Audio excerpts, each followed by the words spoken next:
Bismillahirrahmanirrahim. Assalamualaikum warahmatullahi wabarakatuh. Waalaikumsalam warahmatullahi wabarakatuh. Baik, terima kasih saudara-saudara yang telah berpartisipasi pada siang hari ini. Hari ini kita akan diskusi tentang politik luar negeri Indonesia, khususnya di era Presiden B.J. Habibie. Sebelumnya, pada presentasi sebelumnya kita sudah membahas tentang bagaimana Presiden Soeharto melaksanakan politik luar negerinya dan akhir dari pemerintahan beliau dan akhirnya diganti oleh Presiden Habibie. Politik luar negeri Indonesia era Presiden Habibie sebagaimana sebelumnya juga dipengaruhi oleh dua faktor penting, yaitu faktor politik internasional dan juga faktor politik dalam negeri. Apakah faktor politik internasional itu? Yang pertama adalah berakhirnya Perang Dingin. Perang Dingin yang dimaksud adalah berakhirnya kontestasi besar antara ideologi kapitalis melawan ideologi komunis, antara Amerika dan Uni Soviet. Dalam pertarungan tersebut, Uni Soviet akhirnya kalah dan bubar menjadi beberapa negara, dan Amerika menjadi negara superpower paling kuat di dunia. Nah, dengan kemenangan Amerika tersebut, maka situasi politik internasional berubah dari kontestasi perang ideologi menjadi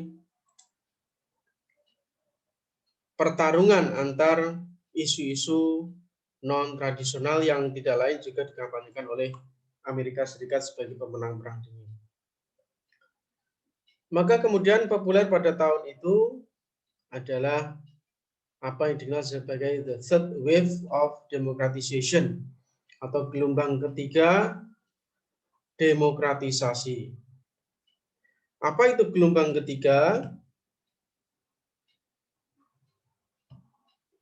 Yaitu sebuah periode di mana terjadi arus demokratisasi besar, yang mana sebelumnya ada dua gelombang besar. Yang pertama sebelum Perang Dunia Pertama sampai awal dari munculnya demokrasi, di mana adanya negara-negara yang kemudian merdeka lalu melaksanakan beberapa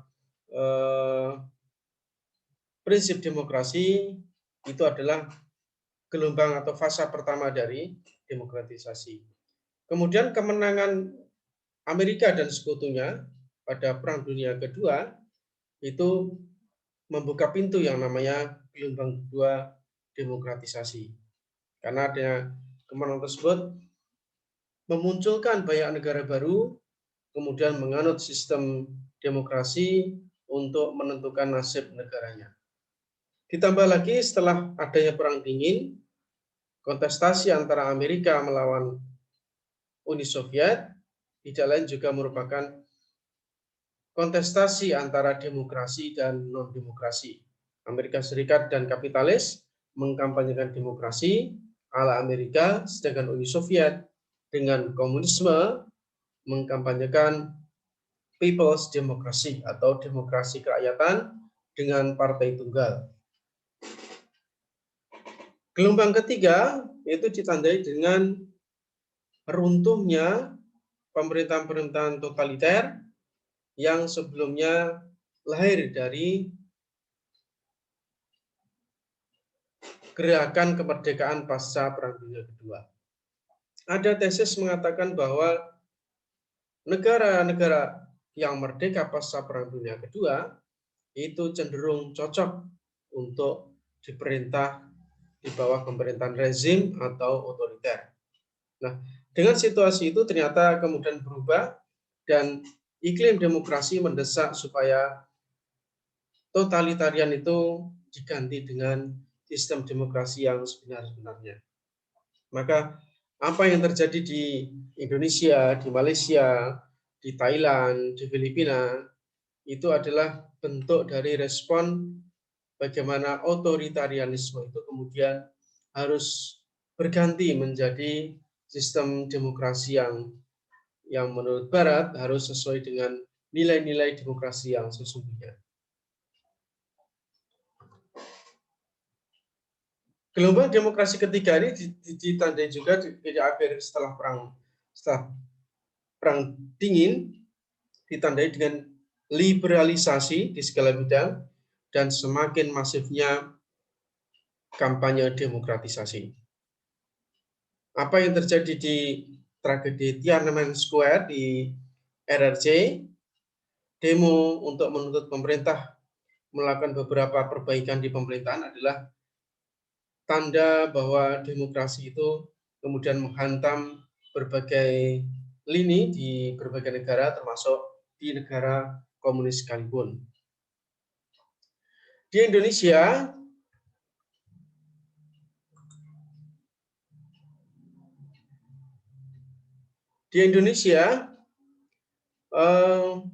demokratisasi itu kemudian memunculkan sebuah situasi di mana Presiden Soeharto semakin kekurangan legitimasinya karena tekanan internasional terkait isu hak asasi manusia yang kemudian semakin menjadikan beliau kurang mendapat dukungan di dalam negeri. Desakan internasional itulah kemudian memaksa beliau kemudian semakin mendekat ke kelompok Islam, ditandai dengan pelaksanaan ibadah haji di tahun 1991 dan mempercayakan orang kepercayaan yaitu B.J. Habibie untuk mendirikan organisasi-organisasi internasional berbasis Islam, yaitu IJMI, Bank Muamalat, dan lain-lain. Nah, setelah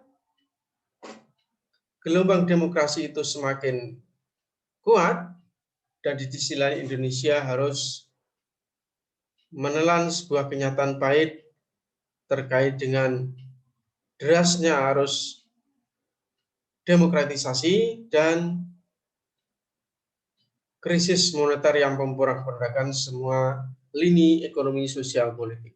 Dan akhirnya Indonesia harus tunduk kepada IMF dan Soeharto lengser, kemudian diserahkan kepemimpinan kepada Presiden B.J. Habibie.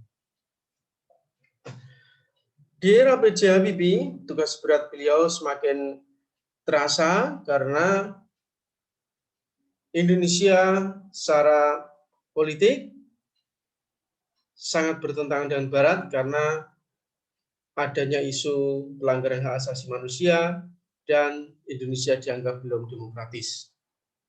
Di sisi lain, Indonesia juga mulai kehilangan di legitimasi di kawasan ASEAN karena beberapa prinsip terutama ASEAN Way juga sedikit banyak semakin menurun akibat sikap pemimpin Indonesia sendiri terutama Presiden Habibie yang mulai mencampuri atau memberi komen atau memberi respon terhadap politik dalam negara lain. Sehingga dua isu penting ini yang menjadi poin-poin penting di dalam politik luar negeri era era B.J. Habibie. Dalam politik luar negeri era B.J. Habibie, setelah di era Soeharto militer mendominasi politik luar negeri Indonesia, di era B.J. Habibie ini kembali supremasi sipil naik sebagai salah satu aktor penting dalam politik luar negeri Indonesia. Dalam hal ini, B.J. Habibie mereformasi politik luar negeri dengan mengembalikan atau merestrukturisasi birokrasi di mana Kemlu sebagai yang berwenang dalam perumusan politik luar negeri diberikan kepercayaan penuh untuk mengurus politik luar negeri Indonesia. Nah, setelah menjadi Presiden RI, tugas pertama Presiden B.J. Habibie adalah bagaimana segera mungkin Indonesia meletakkan demokrasi sebagai fondasi kehidupan berbangsa dan bernegara. Maka beliau segera mengeluarkan beberapa kebijakan penting untuk mewujudkan demokrasi yang lebih baik di Indonesia. Misalnya kebebasan pers, lalu memberikan atau mengeluarkan undang-undang otonomi daerah, termasuk yang paling mendapat sorotan ketika itu adalah melepaskan atau membebaskan semua tahanan politik, baik yang terlibat G30 SPKI maupun terlibat dugaan melawan pemerintah Soeharto ketika itu. Jadi dua isu ini menjadi poin penting politik luar negeri era Habibie yang mendapatkan sorotan internasional. Nah, inilah yang disebut sebagai menurunnya ASEAN W yang menganut prinsip non-intervensi, kemudian dilanggar sendiri oleh Habibie dengan memberi respon atau komentar terhadap politik luar negeri Malaysia, khususnya melibatkan Datuk Sri Anwar Ibrahim, yang ketika itu berusaha untuk melakukan reformasi, gerakan reformasi serupa di Malaysia untuk mendongkel kekuasaan Perdana Menteri Mahathir Mohamad. Tindakan rezim Mahathir Mohamad yang melakukan kekerasan dengan pemukulan terhadap mata Datuk Sri Anwar Ibrahim kemudian mendapat respon B.J. Habibie yang merupakan kawan dekat dari Datuk Sri Anwar Ibrahim, yang kemudian berdampak pada memanasnya hubungan antara Indonesia dan Malaysia. Presiden Habibie juga memberi komentar pedas kepada Singapura terkait sikap Singapura yang dianggap tidak setia kawan waktu itu di tengah badai krisis ekonomi Asia. Komentar Habibie yang cenderung memancing emosi tersebut kemudian mendapatkan tanggapan yang keras juga dari Singapura yang kemudian sedikit banyak telah mengganggu hubungan kedua negara, Indonesia dan Singapura. Apa yang dinyatakan B.J. Habibie adalah dalam laporan Wall Street Journal waktu itu setelah dilantik menjadi Presiden Republik Indonesia, mengatakan bahwa I don't have that feeling from Singapore.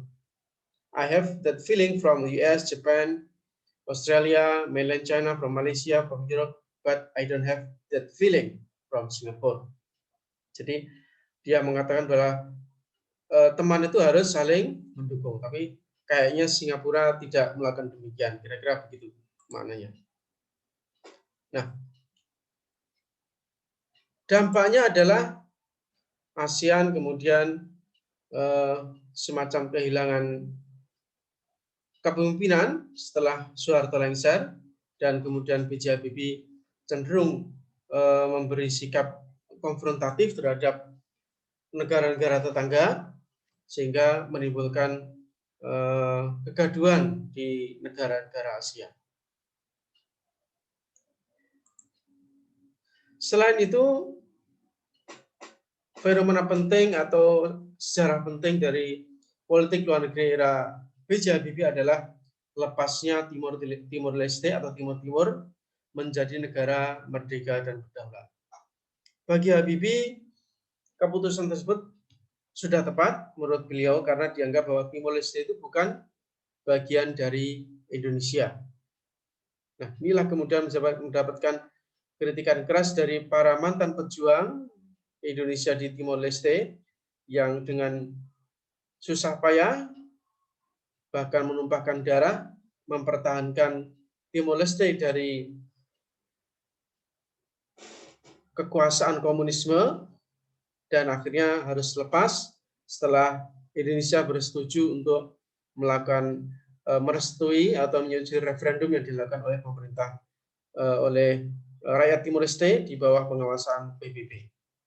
Dan akhirnya hasilnya adalah rakyat Timor Leste menginginkan merdeka, berpisah dari Indonesia, dan menjadi negara yang merdeka.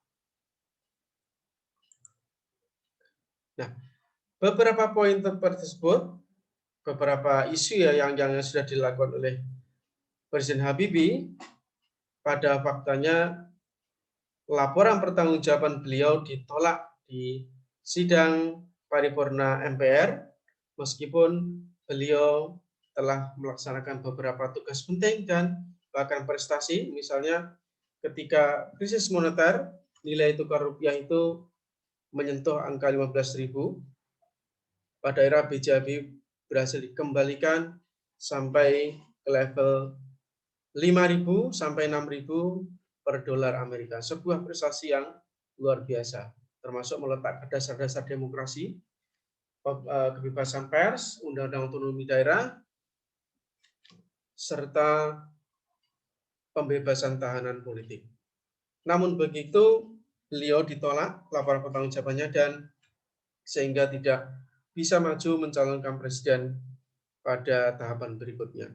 Selain beliau juga dianggap sangat dekat atau mewakili dari rezim Orde Baru, sehingga nuansa itu sangat kuat sehingga beliau ditolak untuk mencalonkan presiden.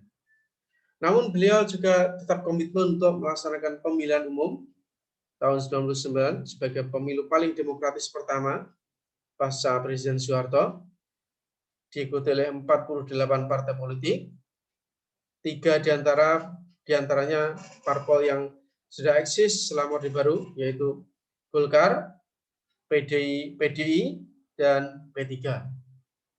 Ketiganya kemudian ikut kontestasi, PDI dan P3 kemudian pecah menjadi 2 partai.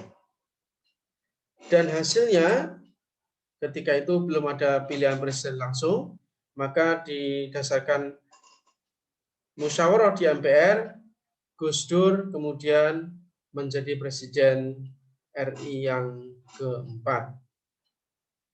Kiai Haji Abdurrahman Wahid kemudian menggantikan B.J. Habibie yang juga mempunyai tugas berat untuk mengembalikan Indonesia di kancah internasional yang akan kita bahas pada tahapan berikutnya. Baik, terima kasih. Saya kira itu yang bisa